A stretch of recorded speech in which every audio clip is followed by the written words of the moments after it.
नमस्कार साथियों, एक बार फिर से आप सभी का ढेर सारा स्वागत है लोधरी क्लासेस के बीए प्लेटफॉर्म पर। चलिए, बीए थर्ड ईयर में लोक प्रशासन की सीरीज हमारी चल रही थी। लोक प्रशासन की, ठीक है ना, यही वाली सीरीज थी ना। तो लोक प्रशासन की सीरीज चल रही थी जिसमें लेक्चर नंबर 19 हम डिस्कस करने जा रहे हैं आज। और आज के सेशन में हम बहुत ही महत्वपूर्ण टॉपिक पर बात करेंगे। इसका नाम है लेखांकन और लेखा परीक्षण। लेखांकन और लेखा परीक्षण हिंदी में कितने बच्चों को याद है कि लेखांकन का मतलब क्या होता है, लेखा परीक्षण का मतलब क्या होता है? अंग्रेजी में हर किसी को पता है, चाहे वो किसी भी स्ट्रीम से जो है एजुकेशन कर रहा हो, हर एक को पता होता है कि जो है अंग्रेजी में लेखांकन का मतलब क्या होता है। देखिए, अकाउंटिंग सुना है ना आप लोगों ने, ऑडिटिंग सबको पता है कि यार अकाउंटिंग क्या होती है, ऑडिटिंग क्या होती है। लेकिन जब हिंदी की बात करते हैं तो हवा निकल जाती है। लेखांकन और लेखा परीक्षण क्या होता है, आदत डाल लीजिए यार। जो खास खास कॉन्सेप्ट है ना, मैं सिर्फ उनकी बात कर रहा हूँ, सभी की बात नहीं कर रहा हूँ। लेकिन जो मेन कॉन्सेप्ट है उनकी जरूर कम से कम आदत डाल लीजिए, ताकि आपको अंग्रेजी वाले सेक्शन में पलट पलट के देखना ना पड़े। जो हिंदी माध्यम वाले बच्चे और जो अंग्रेजी वाले माध्यम वाले बच्चे, उनको तो टेंशन लेने की जरूरत ही नहीं है। तो लोक प्रशासन में आज का हमारा कॉन्सेप्ट होने जा रहा है लेखांकन और लेखा परीक्षण, यानी अकाउंटिंग एंड ऑडिटिंग पर। सभी यूनिवर्सिटियों के लिए समान रूप से उपयोगी है। और ऐसा नहीं है कि मैं सिर्फ डायरेक्टली इसी टॉपिक पर आया हूं। इस सीरीज को मैंने लेक्चर नंबर 1 से स्टार्ट किया है, यानी आपके सिलेबस के अकॉर्डिंग टॉपिक नंबर 1 से इसकी कहानी को शुरुआत की है। जो कि कहानी डिस्कस करते करते लेक्चर नंबर 19 तक हम पहुंच चुके हैं। 18 लेक्चर प्लेलिस्ट में अवेलेबल है पूरे क्रम से। आप जाइए प्लेलिस्ट में चैनल की, वहां पर आपको सारे लेक्चर और सारे सब्जेक्ट आपको डिटेल में देखने के लिए मिल जाएंगे। हर सब्जेक्ट की अलग अलग प्लेलिस्ट बना दी गई है। जैसे आप मेरे साइड में ये जो मोबाइल की स्क्रीन देख रहे हैं ना, बिल्कुल इस टाइप से जैसे आप इस प्लेलिस्ट में जाओगे ना, तो आपको पूरा एकदम विंडो खोल के आपके सामने रख देगा कि यार कौन सा सब्जेक्ट आपको पढ़ना है। जो सब्जेक्ट पढ़ना क्लिक कर दीजिए। 80 से ज्यादा सब्जेक्ट अब तक जो है यहाँ प्लेलिस्ट बन चुकी है इस चैनल पर, है ना। इस और सब कुछ फ्री है, कोई चार्जेबल नहीं है। यहाँ पर चार्जेबल सिर्फ एक ही चीज है, और वो है complete PDF course. Complete PDF course जिसमें आईएमपी क्वेश्चन और उनके आंसर होते हैं, यानी एग्जाम के लिए तैयार पूरी कंटेंट, पूरा कंप्लीट एक कोर्स का एक बंडल होता है। एग्जाम के दृष्टिकोण से बनाया गया है, ताकि जिन बच्चों के पास में बहुत ज्यादा समय नहीं है पढ़ने का, नोट्स बनाने का, बाजार की किताबों से पढ़ के समझ नहीं आता है और लेंदी लेंदी किताबें होती है, तो पतली पतली नोट्स पढ़िए और आसानी से आप बहुत अच्छे परसेंटेज नोट्स के माध्यम से बना पाएंगे। इसका सब्सक्रिप्शन है, एक नाम मात्र का है, 399 का सब्सक्रिप्शन मात्र है, जिसमें 10 नोट्स आप लोगों को प्राप्त होती है, 9 से 10 नोट्स, ठीक है ना। चलिए, इस नंबर पर आप कॉल कर लीजिए, व्हाट्सअप कर दीजिएगा, बाकी जानकारी आपको वहां पर व्हाट्सएप पर मिल जाएगी। और बढ़ते हैं अपने सेशन की ओर। लेखांकन और लेखा परीक्षण आज के इस टेबल ऑफ कंटेंट यानी पूरे इंडेक्स में क्या देखेंगे कि क्या क्या पढ़ने वाले हैं। तो सबसे पहले बात करेंगे लेखांकन की, यानी अकाउंटिंग की। उसके बाद में बात करने वाले हैं कि लेखा परीक्षण क्या होता है, यानी ऑडिट क्या होता है या ऑडिटिंग क्या होती है। क्लियर है? पहले सेपरेटली दोनों ही कॉन्सेप्टों को हम समझ लेंगे। उसके बाद में बात करेंगे पॉइंट नंबर 3 में कि इन दोनों में क्या अंतर हो सकता है। दोनों का अंतर समझ लिया। उसके बाद में पॉइंट नंबर 4 में हम ये देखेंगे कि यार ये जो लेखा परीक्षण है और लेखांकन है, यानी अकाउंटिंग और ऑडिटिंग है, क्या ये बाद में हमारे इस कॉन्सेप्ट में आई या फिर पहले से संविधान में ही व्यवस्था कर रखी थी। तो भारत के संविधान में क्या व्यवस्था है, ये 4 नंबर पॉइंट में हम देखने वाले हैं। और पॉइंट नंबर 5 में बात करेंगे कंक्लूजन की। पूरा टॉपिक को हम कंक्लूड करेंगे कि आपको एग्जाम में भी किस तरह से जो है कंक्लूड करना चाहिए। तो ये 4 पॉइंट है। अब एक बात ध्यान दीजिएगा, थोड़ा सा बुद्धि चलाइए। तो 4 पॉइंट में से ऊपर के जो 4 पॉइंट है ना, निष्कर्ष को छोड़ दीजिए, कंक्लूजन को। ऊपर के जो 4 पॉइंट है इनको ध्यान से देखिए, क्या एग्जाम में इनसे सेपरेट क्वेश्चन नहीं बनेगा आपका? अरे आपसे 2 या 3 नंबर में पूछ सकता है कि भैया अकाउंटिंग क्या होती है बताइए, या ऑडिटिंग क्या होती है बताइए, या फिर दोनों में अंतर बता दीजिए, या संविधान में इसकी व्यवस्था बता दीजिए। और अगर उसको मूड हुआ 10 नंबर का क्वेश्चन करने का, तो इन चारों पॉइंटों को एक साथ मिला देगा क्वेश्चन में। लेकिन हाँ, इतना प्रोमिस है कि इससे बाहर नहीं जाएगा। अगर अकाउंटिंग और ऑडिटिंग को लेकर के अगर कोई क्वेश्चन आपसे एग्जाम में पूछा जाता है, तो इससे बाहर आपका जो है नहीं जाएगा, ठीक है। सब इससे कवर हो जाएगा। चलिए, तो कंटिन्यू करते हैं लेक्चर टॉपिक नंबर 1 से हम इस कहानी की शुरुआत करते हैं। सबसे पहले समझेंगे लेखांकन को, लेकिन उससे पहले एक छोटी सी भूमिका हम क्रिएट कर लेते हैं कि यार दोनों को क्यों लिया गया है हमारी स्टडी में। देखिए, यहाँ फर्स्ट स्लाइड आती है। यहाँ कहा जा रहा है कि लोक प्रशासन में, और मैं कहूंगा सिर्फ लोक प्रशासन नहीं भाई, कोई सा प्रशासन चलेगा, निजी प्रशासन भी चलेगा, आपका खुद का भी चलेगा, पर्सनल भी चलेगा, सब चलेगा। हर एक जगह लेखांकन और लेखा परीक्षण यानी अकाउंटिंग और ऑडिटिंग बहुत जरूरी होती है, सबसे महत्वपूर्ण अंग माने जाते हैं ये। लेकिन जब लोक प्रशासन की ही अगर हम बात कर रहे हैं, पब्लिक एडमिनिस्ट्रेशन की बात कर रहे हैं, तो इसका एक सेक्टर होगा फिनेंशियल एडमिनिस्ट्रेशन। फिनेंशियल एडमिनिस्ट्रेशन यानी वित्तीय प्रशासन। तो लोक प्रशासन के वित्तीय प्रशासन के लिए लेखांकन और लेखा परीक्षण दोनों अति महत्वपूर्ण अंग माने जाते हैं। क्योंकि अगर अकाउंटिंग नहीं होगी, ऑडिटिंग नहीं होगी, तो पता कैसे चलेगा कि किस फॉर्म में ये काम कर रहे हैं, किस क्या इसका रिस्पॉन्स मिल रहा है ना, किस कौन सा पैसा कहां से आ रहा है, कितना कहां जा रहा है, ये पता ही नहीं चल पाएगा। तो किसी भी लोकतांत्रिक देश में जब जनता का पैसा सरकार के पास आता है तो यह सुनिश्चित करना होता है कि वह पैसा सही तरीके से सही काम के लिए और बिना किसी भ्रष्टाचार के खत्म हो रहा, माफ कीजिए, खत्म नहीं, खर्च हो रहा है या नहीं। तो हर एक लोकतांत्रिक देश में ये प्रक्रिया अपनाई जाती है। जनता का जो जो पैसा आता है उसको मैनेज करने के लिए, सही जगह खर्च हुआ या नहीं ये देखने के लिए, यानी कुल मिलाकर प्रशासन और जनता के बीच में पारदर्शिता लाने के लिए, ट्रांसपेरेंसी लाने के लिए अकाउंटिंग और ऑडिटिंग बहुत जरूरी होता है। बात समझिए आप लोगों को। अब बढ़ते हैं पॉइंट नंबर 1 की ओर। अब जानते हैं कि अकाउंटिंग जो इतनी महत्वपूर्ण है लोक प्रशासन के फिनेंशियल, है ना, या कहें कि वित्तीय प्रशासन के लिए, तो उसके लिए ये जो जरूरी है अकाउंटिंग यानी लेखांकन, ये है एक्चुअल में क्या है, होता क्या है इससे। तो बताता हूं मैं आपको इससे क्या होता है। पहले पूरी स्लाइड ओपन कर लेते हैं, उसके बाद में पेन लेते हैं, क्योंकि यार पेन एक बार प्रेजेंटर का बटन दब जाता है ना, तो पेन फिर से लेना पड़ता है, रिन्यू हो जाता है ये। ठीक है, यहाँ थोड़ी-सी प्रॉब्लम है कुछ एक्चुअल में सेटिंग की, और ठीक है यार, चलने दो, कोई दिक्कत नहीं है। वैसे भी स्लाइड तो ओपन करना ही होता है ना। हाँ, मोबाइल भाई अभी मत बजना।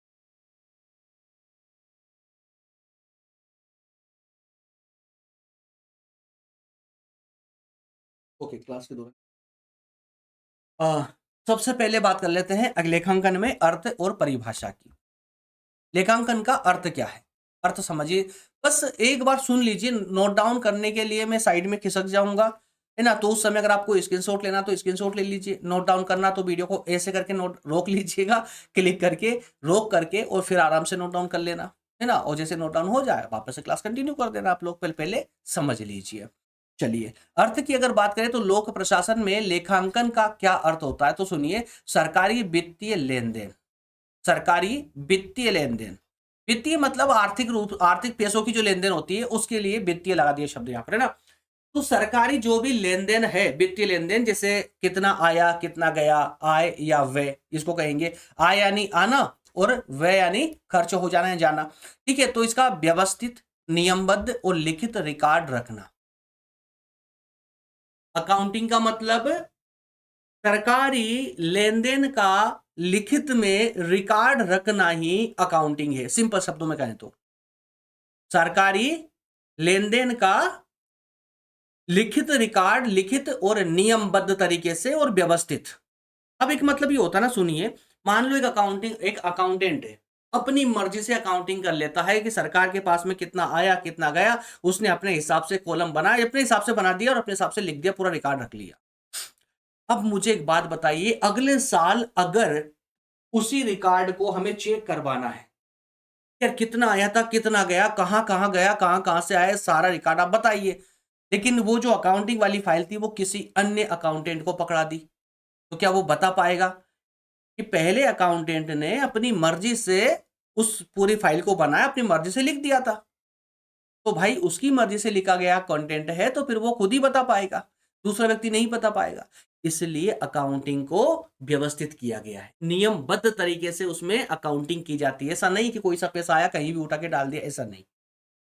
बल्कि एक निश्चित प्लेस होता है वहीं पर, या कहें कि निश्चित कुछ नियम होते हैं, उन नियमों के अकॉर्डिंग ही यहाँ अकाउंटिंग करनी होती है, व्यवस्थित तरीके से अकाउंटिंग करनी होती है, लिखित रिकॉर्ड उसका रखा जाता है। और इसका मतलब ये होता है, अगर आप 100 साल बाद भी किसी भी अकाउंटेंट के सामने वो अकाउंट रखोगे तो कोई भी फट से बता देगा कि कितना आया, कहाँ-कहाँ से आया, कितना-कितना गया, कहाँ-कहाँ पर गया। इसीलिए कहा गया कि व्यवस्थित और नियमबद्ध तरीके से लिखित रिकॉर्ड रखना ही अकाउंटिंग होता है। सरकार के पास कितना पैसा कहां से आया और कितना पैसा कहां पर खर्च हुआ, इसका हिसाब किताब रखना ही लेखांकन कहलाता है। That's all. समझ आया ना? इसकी एक परिभाषा एग्जाम में लिखने के लिए बहुत जरूरी होगी, इसलिए एलडी वाइट की परिभाषा को जरा देख लीजिए आप। वित्तीय लेन देन का लेखा जोखा रखना ही लेखांकन है। एकदम सिंपल सी परिभाषा, ताकि यह ज्ञात हो सके कि स्वीकृत बजट के अनुसार खर्च हो रहा है या फिर नहीं, यानी बजट में जो बताया था क्या उस हिसाब से खर्च हो रहा है पैसा या नहीं हो रहा है, वो सारी बातें है ना। तो एलडी वाइट की परिभाषा आसान परिभाषा है, याद रखिएगा।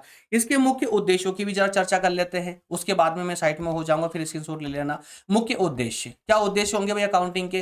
तो वित्तीय पारदर्शिता लाना जनता और प्रशासन के बीच में, क्योंकि यार जनता का पैसा प्रशासन के पास जाता है तो जनता को भी तो एक टेंशन होती है ना, यहां पर होना भी चाहिए भाई, नहीं है तो टेंशन लीजिए और देखिए कि आपका पैसा जा कहाँ रहा है। ये पैसा किस सरकार के पास जो पैसा आता है भाई कहां से आता है? जनता से आता है। तो जनता का पैसा जा कहाँ रहा है, जनता को फिक्र नहीं होगी तो सरकार क्या खाक फिक्र करेगी? तो इसलिए जनता और सरकार के बीच में पारदर्शिता का होना कि भाई जनता का पैसा कहाँ कहाँ से जो है कितना कितना कितना जा रहा है और कितना कितना खर्च हो रहा है, कहाँ कहाँ पर खर्च हो रहा है, ये सारी जानकारी जनता को होती है, इससे पारदर्शिता आ जाती है। इसके अलावा बजटीय नियंत्रण, बजट तो बजट में भी एक नियंत्रण बन जाता है। अकाउंटिंग होती है तो वहां पर जो बजट निर्माता होते हैं उनको पता होता है कि कितना पैसा हमारे पास में आ सकता है, संभावना है ना, तो उसके अकॉर्डिंग बजट बनता है, इसलिए बजट भी नियंत्रित होता है बजटीय। तो ये देखना कि खर्च स्वीकृत बजट की सीमा के अंदर ही है या नहीं है। इसके अलावा भ्रष्टाचार को रोकना, तो पैसे के गबन या गलत इस्तेमाल पर रोक लगाना। भाई अकाउंटिंग होगी तो क्लियर पता रहेगा ना कि कितना पैसा आया था, खर्च कितना हुआ, बचा कितना है।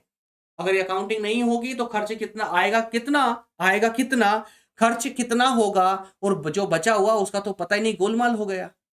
तो भाई वहां से भ्रष्टाचार फैलेगा। अकाउंटिंग होगी तो क्लियर पता रहेगा, है ना। चलिए साइड में हो जाता हूँ, जल्दी से इसका स्क्रीनशॉट ले ले या फिर रोक लीजिए आप लोग, तो नोट डाउन कर लीजिए। आगे बढ़ते हैं और अब लेते हैं जो है इसका आगे वाला पोर्शन बचा हुआ, इसका उदाहरण के माध्यम से इसको और समझ लेते हैं, फिर अगले पॉइंट पर मूव करेंगे। उदाहरण, अब इतने उदाहरण तो मैंने दिए आप लोगों को, समझ गए होंगे, लेकिन फिर भी एक बार इसको पढ़ लेते हैं। मान लीजिए सरकार ने इंदौर भोपाल एक्सप्रेसवे निर्माण के लिए लोक निर्माण विभाग को 100 करोड़ रुपए का बजट आवंटित किया, यानी कि 100 करोड़ रुपए दिए। किसको दिए? लोक निर्माण विभाग को। काय के लिए दिए? ताकि भोपाल, इंदौर से भोपाल के बीच में जो है एक एक्सप्रेसवे बनाना है। किसने दिए? सरकार ने। कितने? 100 करोड़ रुपए। बार बार रिपीट कर रहा हूं ताकि भूले नहीं आप। अब पीडब्ल्यूडी यानी लोक निर्माण विभाग का अकाउंटेंट हर दिन के खर्च का हिसाब रखेगा, हर दिन। ठीक है। अब इसमें मान लेते हैं कि सीमेंट या और जो सामग्री है उस पर होता है 40 करोड़ का खर्च। मजदूरों की मजदूरी चली जाती है इसमें से 20 करोड़ रुपए। मशीनरी और अन्य खर्च हो जाते हैं 30 करोड़ रुपए। तो टोटल कितने हो गए दोस्तों यहाँ पर? 90 करोड़ रुपए। यहां तक अभी खर्च कितने हो गए? 90 करोड़ रुपए, है ना, 90 करोड़ रुपए। अब बचे कितने यहाँ पर? 10 करोड़, 10 करोड़। तो इस संपूर्ण लिखित रिकॉर्ड को लेखांकन कहा जाता है। तो जो रिकॉर्ड है पूरा क्लियर के साथ में, या क्लियर दिख रहा है कि यार हमने 100 करोड़ रुपए दिए थे, 100 करोड़ रुपए में से 10 करोड़ रुपए अभी भी बच रहे हैं, जिसे हम अगले काम में यूज कर सकते हैं। कौन कौन कितना कितना पैसा कहाँ कहाँ खर्च हुआ, पूरा रिकॉर्ड है यहाँ पर। तो इसी को लेखांकन कहा जाता है, एकदम आसान तरीके से, है ना। कोई डाउट तो नहीं है यहाँ पर। चलिए आगे बढ़ते हैं और अब बात कर लेते हैं पॉइंट नंबर 2 में, लेखा परीक्षण की, ऑडिटिंग की। अब यहाँ एक कंफ्यूजन हो सकता है कि सर अकाउंटिंग तक का तो ठीक था, लेकिन अब ये ऑडिट क्या होता है? कोई फर्म डालोगे आप, कोई सी भी फर्म होगी तो उसका ऑडिट करना होता है ना। चलिए इसी की सैद्धांतिक भाषा में ही समझने की कोशिश करते हैं। सबसे पहले अर्थ पर फोकस करते हैं। क्या अर्थ है इसका? अर्थ और परिभाषा देखिए। लेखा परीक्षण यानी ऑडिटिंग का मतलब लेखांकन, हिसाब किताब की निष्पक्ष जांच करना, लेखांकन। जब लेखांकन पूरा हो जाता है, ध्यान सुनिएगा, लेखांकन मतलब अकाउंटिंग, अकाउंटिंग पूरी हो गई तो एक स्वतंत्र और बाहरी संस्था यह जांच करती है कि जो हिसाब किताब दिखाया गया है वह सही है या नहीं, उसमें कोई फर्जीवाड़ा तो नहीं हुआ है, या कोई स्वीकृत नियमों का पालन किया गया है या नहीं। इस स्टेप से आप समझ पाएंगे। पहली प्रोसेस अकाउंटिंग होगी, अकाउंटिंग हो गई, लेकिन अकाउंटिंग की भी तो जांच करनी पड़ेगी। हो सकता है कि अकाउंटेंट के मुंह में पैसे ठूस दिए गए हो, अनसन कुछ पैसा उसको दे दिया गया हो ब्राइब के रूप में, भ्रष्टाचार है ना फैलाने के लिए, मतलब उसको रिश्वत के रूप में कुछ पैसा दे दिया गया हो अकाउंटेंट को, और उसने अपने जो है मालिक के अकॉर्डिंग उस पूरे अकाउंटिंग को मैनेज कर दिया हो। इसकी भी जांच होगी, और इसी जांच को लेखा परीक्षण कहा जाता है, ऑडिट कहा जाता है। आगे हम उदाहरणों के माध्यम से भी समझेंगे। इसके पहले प्रकार आप जान लीजिए कौन कौन से प्रकार इसमें होते हैं। देखिए, एक तो होता है नियमानुकूलन। क्या है यार? नियमानुकूलता। नियमानुकूलता परीक्षण, नियमानुकूलता यानी इसको अंग्रेजी में रेगुलेटरी बोलते हैं ना, रेगुलेटरी ऑडिट। तो नियमानुकूलता परीक्षण, नाम थोड़ा 4-5 बार बोल लीजिएगा। तो अभी जब मैं ही बोलने में अटक गया हूं तो संभव सी बात है कि यार आप लोग बोलेंगे तो थोड़ा सा अटक जरूर जाएंगे। 4-5 बार बोल लीजिएगा इसको, तो ये अगली बार जब भी रिपीटेशन होगा ना इस शब्द का तो ऑटोमेटिक आ जाएगा। नियमानुकूलता है ना, नियमानुकूलता मैंने 1-2 बार बोला, तुम्हें हो गया मेरा क्लियर। रेगुलेटरी ऑडिट, अंग्रेजी माध्यम वाले अंग्रेजी में, हिंदी माध्यम वाले हिंदी में ही याद रखने का प्रयास करें। अंग्रेजी में तो आप देख ही लोगे, हिंदी में ही याद करने का कोशिश करना, ठीक है। एक नियमानुकूलता परीक्षण होता है, ये देखता है कि पैसा कानून और सरकारी नियमों के अनुसार खर्च हुआ है या नहीं हुआ। नियमानुकूलता का मतलब नियमों के अनुसार, नियमों के अनुकूल परीक्षण। तो जो पैसा खर्च हुआ है वह नियमों के दायरे में हुआ है या नहीं हुआ है, ये देखना इसका किसका ऑडिटर का काम है। इसके अलावा औचित्य परीक्षण, औचित्य परीक्षण है ना, प्रॉपर्टी ऑडिट, प्रोप्राइटी ऑडिट है, सॉरी। ये देखना कि क्या खर्च में समझदारी और बुद्धिमानी बरती गई है या केवल नियम पूरे करने के लिए ना फिजूल खर्च की गई है। तो औचित्य मतलब कि सही तरीके से, परीक्षण यानी एक जो अकाउंटिंग की गई है क्या वो वाकई में सही के लिए किया गया है, मतलब उसमें क्या कुछ तर्क है अकाउंटिंग का, क्या सही तरीके से 100% सही तरीके से हुई है या फिर सिर्फ दिखावा करने के लिए फिजूल खर्ची हुई है। और एक होता है कार्य निष्पादन परीक्षण, कार्य निष्पादन परीक्षण यानी परफॉर्मेंस ऑडिट। तो ये देखना कि खर्च किए गए पैसे तथ्य लक्ष्य प्राप्त हुए हैं या नहीं, तो जितने पैसे खर्च किए गए हैं उसके अनुसार लक्ष्य प्राप्त हुआ है या नहीं हुआ है। तो ये 3 प्रकार बस आप लोग याद रखिएगा लेखा परीक्षण के। तो ये ऑडिटिंग के 3 प्रकार, नियमानुकूल परीक्षण जिसको हम रेगुलेटरी ऑडिट कहते हैं, एक औचित्य परीक्षण जिसको प्रोप्राइटी ऑडिट कहते हैं, और एक कार्य निष्पादन परीक्षण परफॉर्मेंस ऑडिट। तीनों टाइप इसके याद रखिएगा। चलिए साइड में हो जाता हूँ, जल्दी स्क्रीनशॉट आप लेते रहिएगा फटाफट। अब मैं बार बार बोलूंगा नहीं, साइड में हो रहा स्क्रीनशॉट ले लीजिए। जैसे मैं साइड में खिसकूं फटाक से आपको स्क्रीनशॉट लेना है या क्लास को रोक करके है ना नोट डाउन कर लीजिएगा। चलिए इसके अलावा उद्देश्य की बात करें तो क्या उद्देश्य हो सकते हैं, और उदाहरण के साथ में इसको यहीं पर समझ भी लेंगे। उद्देश्य जो है त्रुटियों और धोखाधड़ी को पकड़ना, फर्जी बिल या गलत प्रविष्टियों का पता लगाना, ऑडिट इसी के लिए की जाती है। इसके अलावा संसदीय उत्तरदायित्व यानी कार्यपालिका को विधायिका के प्रति जवाबदेह बनाना, कार्यपालिका को विधायिका के प्रति जवाबदेह बनाना। इसका मतलब क्या हुआ? अब यार देखिए, इसका मतलब ये हुआ कि यहाँ पर कार्यपालिका जो भी काम करेगी उसको फंडिंग कहाँ से आएगी? विधायिका से फंडिंग आएगी। तो विधायिका से फंडिंग आएगी, भाई जो पैसा देगा उसके प्रति जिम्मेदार होना पड़ेगा ना, जवाबदेह होना पड़ेगा। तो इसीलिए कार्यपालिका यानी लोक प्रशासन जो है विधायिका के प्रति जवाबदेह होगा अगर सही तरीके से ऑडिट होगी तो। उदाहरण ले लेते हैं, उपरोक्त पीडब्ल्यूडी वाले मामले को ही हम ले रहे हैं, ठीक है। तो जब केग नियंत्रण एवं महालेखा परीक्षक होता है, केग जब ये ऑडिट करता है तो वह ये जांच करेगा कि क्या सीमेंट की खरीद के लिए टेंडर प्रक्रिया का सही पालन हुआ है।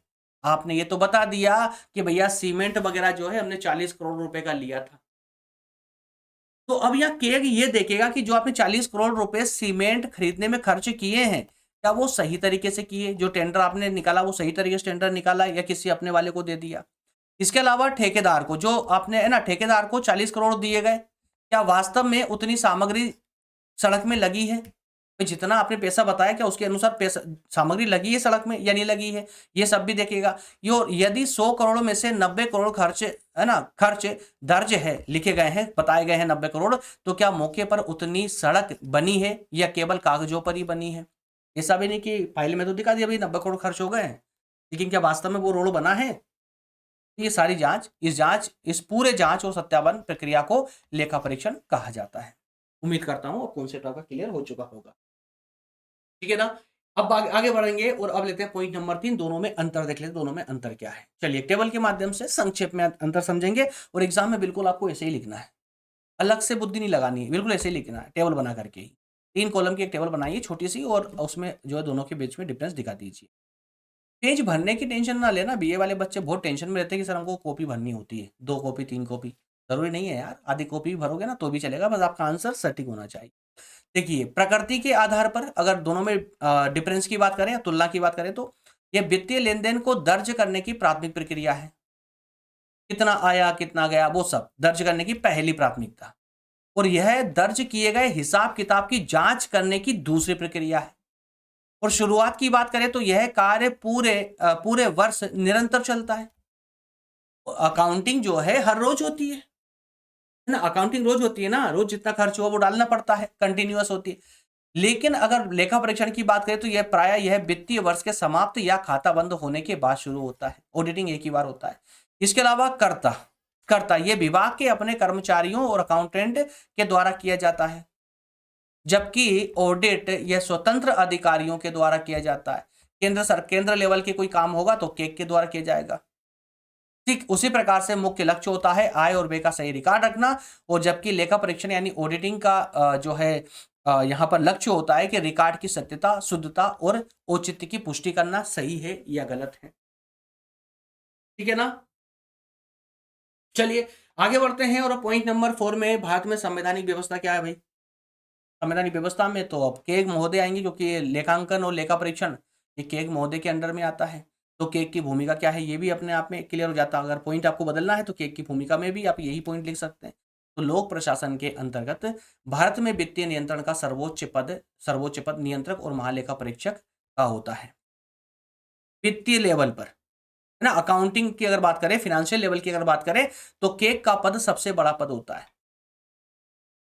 संविधान में इनकी व्यवस्था की बात की जाए तो इनको देखिए, आर्टिकल आर्टिकल 148 यानी अनुच्छेद 148 में संविधान में साफ साफ लिखा हुआ है कि भारत के संविधान में केग का पद का प्रावधान होगा। संविधान में केग का पद का प्रावधान किया गया है। कौन सी आर्टिकल में, कौन से अनुच्छेद में? 148 में। और वहीं 150 में कहा गया है कि केग तय करता है कि संघ और राज्यों के लेखे किस प्रारूप में रखे जाएंगे, जो अकाउंट होंगे वो कैसे रखे जाएंगे। कौन डिसाइड करेगा? केग ही डिसाइड करेगा। किसके अनुसार? संविधान के अनुसार। और अनुच्छेद 151 में कहा गया कि केग अपनी ऑडिट रिपोर्ट राष्ट्रपति या राज्यपाल को सौंपता है। केंद्र की होगी तो राष्ट्रपति को सौंपेगा, और राज्य की होगी तो राज्यपाल को सौंपेगा, जिसे संसद, केंद्र के मामले में संसद और राज्य के मामले में विधानसभा, है ना। तो इनकी लोक लेखा समिति के समक्ष प्रस्तुत किया जाता है। कौन करेगा इसको? तो देखिए, केग किसको देगा? राष्ट्रपति को देगा। राष्ट्रपति संसद में लोक लेखा समिति के सामने प्रस्तुत करेगा। तो संविधान में स्पष्टता हम देख सकते हैं कि केग की स्थिति स्पष्ट रूप से वर्णित की गई है, संविधान में इनको स्थान दिया गया है। चलिए इसके अलावा बात करेंगे लास्ट में निष्कर्ष की, कंक्लूजन की। तो चलिए कंक्लूड कर लेते टॉपिक को पूरा, है ना। एट लास्ट अगर कहें तो लोक प्रशासन में लेखांकन प्रशासनिक तंत्र की आंखें हैं। प्रशासनिक तंत्र की आंखें हैं जो ये देखती है कि धन कहां जा रहा है, जबकि लेखा परीक्षण उसकी प्रहरी है जो ये सुनिश्चित करता है कि धन का दुरुपयोग तो नहीं हो रहा। भाई जा रहा है तो ठीक है, लेकिन गलत जगह तो नहीं जा रहा है, ये देखना किसका? लेखा परीक्षण यानी ऑडिटिंग का काम है। दोनों मिलकर लोक प्रशासन में वित्तीय अनुशासन यानी फाइनेंशियल डिसिप्लिन और जन उत्तरदायित्व यानी पब्लिक अकाउंटेबिलिटी को कायम करते हैं या लेकर आते हैं। तो दोनों की भूमिका पृथक पृथक तो है, लेकिन दोनों को साथ मिला लेने से फाइनेंशियल डिसिप्लिन आता है, साथ ही साथ में पब्लिक अकाउंटेबिलिटी भी बढ़ जाती है। उम्मीद करता हूं पूरा कॉन्सेप्ट आपको क्लियर हो चुका होगा, कोई डाउट नहीं होगा। फिर भी अगर कोई डाउट बचा हो तो कमेंट सेक्शन में कमेंट करके बता दीजिएगा मुझे कहां पर डाउट है, अगली क्लास में डाउट सोल्व कर दूंगा। और उसके अलावा अगर कोई सलाह है, एडवाइस देना चाहते हो आप क्लास को लेकर के, पढ़ाने को लेकर के, सब्जेक्ट को लेकर के, तो भी कमेंट सेक्शन में आप अपनी एडवाइस लिख सकते हो। और अगर आप कमेंट करने से पहले स्पेशल में पहले एडवाइस लिखते हो, उसके बाद में फिर अपनी जो भी एडवाइस है वो लिखते हो ना, तो मैं विशेष गौर करूंगा उस पर, और मैं उसके अकॉर्डिंग भी आप जो है वहां पर जो भी आप एडवाइस करोगे ना, मैं उस पर गौर करूंगा, टीम के साथ डिस्कस करूंगा। पॉसिबल होगा तो मैं उसके अनुसार चेंजेस भी लेकर के आने का प्रयास करूंगा। लेकिन जरूरी है कि आप मुझे पहले एडवाइस दें, क्या एडवाइस आप देना चाहते हैं। चलिए उसके अलावा दोस्तों कल वाले सेशन की अगर बात करें तो कल हम बात करेंगे लेक्चर नंबर 20 में बहुत ही महत्वपूर्ण टॉपिक एक और आ रहा है, भारत का नियंत्रक एवं महालेखा परीक्षक, जिसको बार बार आप लोगों को नाम सुना ना, केग। ये जानबूझ करके मैंने इसके बारे में डिटेल में नहीं बताया आपको, क्योंकि अगर यहाँ पर बता देता तो फिर लेक्चर नंबर 20 में जो है आप डिटेल में सुनने में आप बोर होते। तो कल जो है जो केक है, केक है ना, इस केक का पूरा लेखा जोखा सब कुछ देख लेंगे हम लोग कि केक की क्या स्थिति है, कौन होता है, ये क्या काम करता है, ये पूरी डिटेल जो है कल वाले लेक्चर में यानी लेक्चर नंबर 20 में हम डिस्कस करने वाले हैं। आपको लेक्चर नंबर 1 से पूरी क्लासेस को देखना है, अन्य सब्जेक्टों की भी और लोक प्रशासन की भी, तो प्लेलिस्ट में जाना पड़ेगा आपको। उसके लिए पहले चैनल को सब्सक्राइब करके और बेल आइकन प्रेस कर लीजिएगा और चैनल में जाइए, वहां पर आपको सारे लेक्चर डिटेल में मिल जाएंगे प्लेलिस्ट में।